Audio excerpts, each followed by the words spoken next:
இயேசு, என் வாழ்வை மாற்றுபவர் இயேசு, என்னை வாழ வைப்பவர் இயேசு, என் வாழ்வை மாற்றுபவர் இயேசு.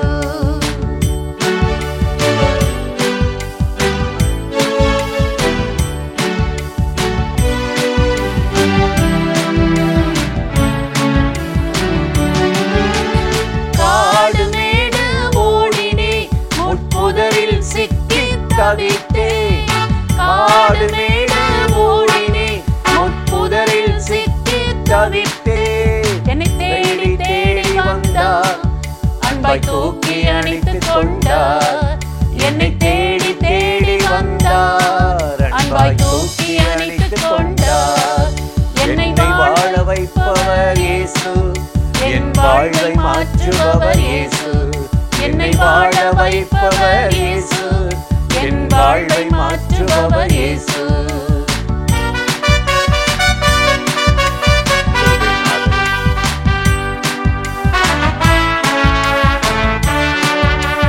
தூரதேசம் ஓடினே, என்னை தூக்கிய அன்பை மறந்தே.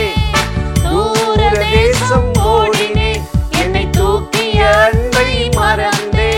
மனம் திரும்பி ஓடி வந்தே, என்னை திரும்ப அணைத்துக் கொண்டார். மனம் திரும்பி ஓடி வந்தே, என்னை திரும்ப அணைத்துக் கொண்டார். என்னை வாழ வைப்பவர் இயேசு, என் வாழ்வை மாற்றுபவர் இயேசு, என்னை வாழ வைப்பவர் இயேசு, என் வாழ்வை மாற்றுபவர் இயேசு.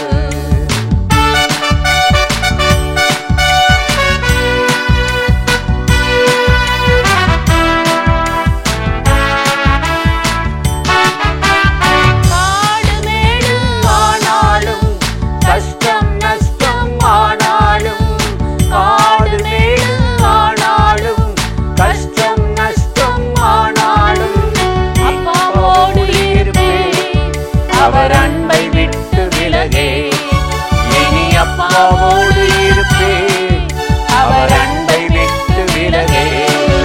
என்னை வாழ வைப்பவர் இயேசு, என் வாழ்வை மாற்றுபவர் இயேசு, என்னை வாழ வைப்பவர் இயேசு, என் வாழ்வை மாற்றுபவர் இயேசு. பிரியமானவர்களே, ஆண்டவராகிய இயேசுவின் நாமத்தினாலே இந்த காலை நேரத்தில் இயேசுவை தினம் பார்ப்போம் என்ற இந்த நிகழ்ச்சியின் மூலமாக உங்களை சந்திப்பதில் மிகுந்த மகிழ்ச்சி அடைகிறேன். கர்த்தர் நல்லவர், கிருபையும் இரக்கமும் நிறைந்தவர்.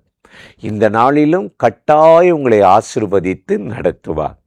இன்றும் கூட வேதத்திலிருந்து சில வார்த்தைகளை நான் உங்களோடு பகிர்ந்து கொண்டு ஜெபிப்பது நல்லது என்று உணர்ந்து, மல்கியா 2:16 வாசித்து பார்த்தால் ஆண்டவராகிய தேவன் சொல்லுகிறார், தள்ளி விடுதலை நான் வெறுக்கிறேன் என்று சொல்லுகிறார். எவ்வளோ ஒரு அருமையான வார்த்தை இல்லை? ஒரு காலத்தில் அன்பா இருந்தவங்க, பிரியாமல் இருந்தவங்க, நகமும் சதையுமா இருந்தவங்க, இன்னைக்கு ஏதோ ஒரு சின்ன பிரச்சனைனால பிரிஞ்சு போய் ஒருத்தர் வெறுத்து கோர்ட்டு என்ன, டைவர்ஸ் என்ன, அப்படிலாம் போகிற ஒரு உலகத்துக்குள்ளே நம்ம வாழ்கிறோம். தள்ளி விடுகிற, எனக்கு வேண்டாமே, வேண்டவே வேண்டாம், இந்த பிள்ளை வேண்டாம், இந்த குடும்பம் வேண்டாம், எனக்கு சம்பாதிக்க தெரியும், எனக்கு திறமை இருக்குது, என் கையில் நிற்க தெரியும் அப்படின்ற ஒரு உலகத்துக்குள்ளே நம்ம போகிறோம். ஆனால் ஆண்டவர் சொல்லுகிறார், தள்ளி விடுதலை நான் வெறுக்கிறேன் அப்படின்றார். ஒரு குடும்பத்தில் கணவன் மனைவியை தள்ளிடுறான், நீ சரியில்லை, வேற பெண்ணோடு எனக்கு பழக்கம். ஒரு மனைவி கணவனை தள்ளி விடுறான், இவன் சம்பாதிக்கலை, எனக்கு ஏற்ற மேட்ச் இல்லை அப்படின்னு. பிள்ளைகள் பெற்றோரை தள்ளிடுறாங்க, வயசாகி போச்சு, வேண்டாம், அவங்க மனைவியோட ஒத்துப்போக முடியல, அடங்கி இருக்க தெரியல, எதுக்கெடுத்தாலும் கேள்வி கேட்குறாங்க. ஆமாம், பெற்றோரை பகைத்து தள்ளி விடுகிறார்கள். பிள்ளைகள் பெற்றோரை தள்ளுறாங்க, பெற்றோர் பிள்ளைகளை தள்ளுறாங்க, சபையில் தள்ளப்படுகிறோம், ஊழியங்களை தள்ளப்படுகிறோம், பல காரியங்கள் உலகத்தில் நடந்து கொண்டிருக்கிறது. இந்த தள்ளுதலெல்லாம் ஒரு பக்கம் இருக்கட்டும். ஆண்டவர் சொல்லுகிறார், தள்ளி விடுதலை வெறுக்கிறேன்னா என்ன வேதம் சொல்லுகிறது என்றால், ஒரு மனிதன் கடவுளை தள்ளி விடுவதுதான். மனிதன் தேவனை வேண்டான் புறக்கணிக்கிறது. 1 ராஜாக்கள் 19:10 வாசித்தால் எலியா சொல்லுகிறார், இஸ்ரவேல் ஜனங்கள் உம்முடைய உடன்படிக்கை தள்ளிட்டாங்க. அந்த வார்த்தை எங்களுக்கு இல்லை. நாங்கள் எகிப்திலிருந்து வந்துட்டோம், செட்டில் ஆகிட்டோம், இனி ஜெபம் பண்ணணும், பைபிள் வாசிக்கணும், ஆலயத்துக்கு போகணும், அதெல்லாம் எங்களுக்கு தேவையில்லை. நாங்கள் தோட்டம் துறவுகளை வச்சுட்டு நல்லா இருக்கோம். எதுக்கு ஜெபிக்கணும்?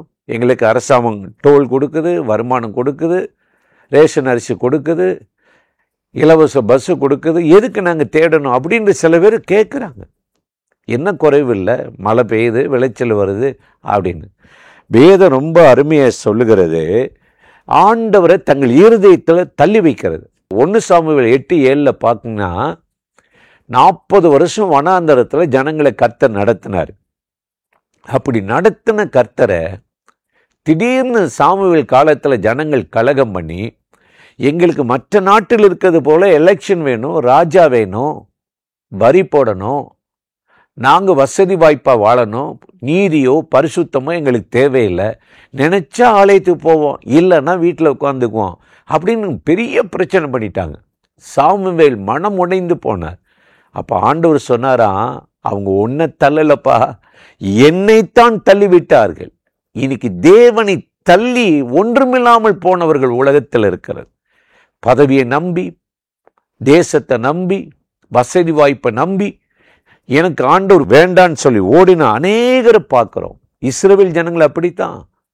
மோசையின் தலைமையின் கீழே கானானை கடக்கும்போது, எகிப்தை விட்டு வெளியேறும்போது, செங்கடலை கடக்கும் போதெல்லாம், உன்னை மாறி உண்டான் புகழ்ந்த அதே ஜனங்கள் உன்னை தலைவனாகவும் ராஜாவாக எங்களுக்கு ஏற்படுத்தினவர் யார் என்று சொல்லி அப்போஸ்தலர் 7:39 பார்க்கிறோம். அவனை தள்ளி தங்கள் இருதயங்களில் எகிப்துக்கு திரும்பினாங்களாம், பாவத்துக்கு அடிமையாக இருந்தார்களாம். இன்றைக்கு காலை நேரத்தில் இந்த நிகழ்ச்சியில் இணைந்து இந்த வார்த்தைகளை கேட்கிற என் அன்பு சகோதர சகோதரிகளை, இன்னைக்கு எதை தள்ளணும், எதை தள்ளக்கூடாது என்பதை நம்ம அறிந்திருக்கணும். கர்த்தரை தள்ளக்கூடாது, அவருடைய வார்த்தையை தள்ளிடக்கூடாது. ஏசாயா 59:15 சொல்லுகிறது, சத்தியம் தள்ளுபடி ஆயிடுச்சு, அவங்கள தள்ளிருச்சு. சத்தியத்தின்படி வாழ மனதாயிராமல் ஆண்டவருடைய வார்த்தையை புறக்கணிக்கிற ஜனங்கள் உண்டு. இப்படிப்பட்ட உலகத்தில் தேவனை மறந்து அவரை புறக்கணித்து தள்ளினவர்களுடைய வாழ்க்கை ஒன்றுமில்லாமல் போயிருக்கும்.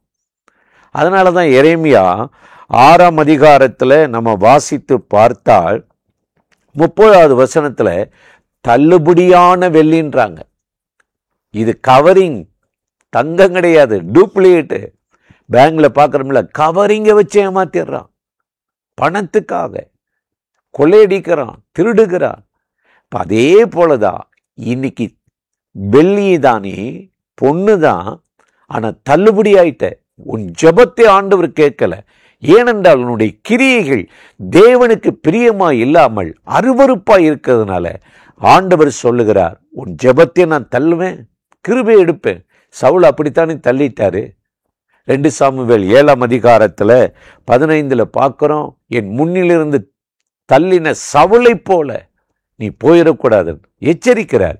இன்றைக்கு இந்த காலை நேரத்தில் இந்த வார்த்தையை கேட்கிற என் அன்பு சகோதர சகோதரிகளே, இன்றைக்கு ஆண்டவருடைய சமூகத்தில் நீங்கள் நிலை நிற்கிறவர்களாக, விலையேறப்பட்டவர்களாக, தள்ளப்படாமல் அவருக்கு சுத்த பொன்னும் வெள்ளியுமாக திகழத்தான் ஆண்டவராகிய தேவன் நம்மை அழைத்திருக்கிறார். ஆகவே அவரை உங்கள் இருதயத்தில் புறக்கணித்து தள்ளிவிடாமல் அவருடைய உடன்படிக்கையை பற்றி கொள்ளுங்கள். இந்த நாளில் ஆண்டவராகிய தேவன் நம்மை அற்புதமாய் ஆசீர்வதித்து நடத்துவார். அந்த தேவாதி தேவனை நோக்கி நாம் இப்பொழுது ஜெபிக்கலாமா? அன்பும் இரக்கமும் கிருபையும் நிறைந்த நல்ல ஆண்டவரே, இந்த ஆசீர்வதிக்கப்பட்ட நாளுக்காக, நேரத்துக்காக, கிருபை இரக்கங்களுக்காக உமக்கு நன்றி செலுத்துகிறோம். இந்த காலை நேரத்தில் உம்முடைய சமூகத்திலிருந்து தள்ளப்படாதபடி, புறக்கணிக்கப்படாதபடி ஆண்டவரே, விலையேற பெற்ற வெள்ளியாக, பொன்னாக, யோபுவை போல சோதித்த பின் பொன்னாக விளங்குவேன் என்ற வார்த்தையின்படி பொன்னாக விளங்குவதற்கு கர்த்தர் கிருபை தாரும். தேவ பிரசன்னம் கூட இருந்து நடத்தட்டும், ஆசீர்வதியும். இயேசுவின் நாமத்தில் வேண்டிக் கொள்ளுகிறோம் பிதாவே. ஆமேன், ஆமேன்.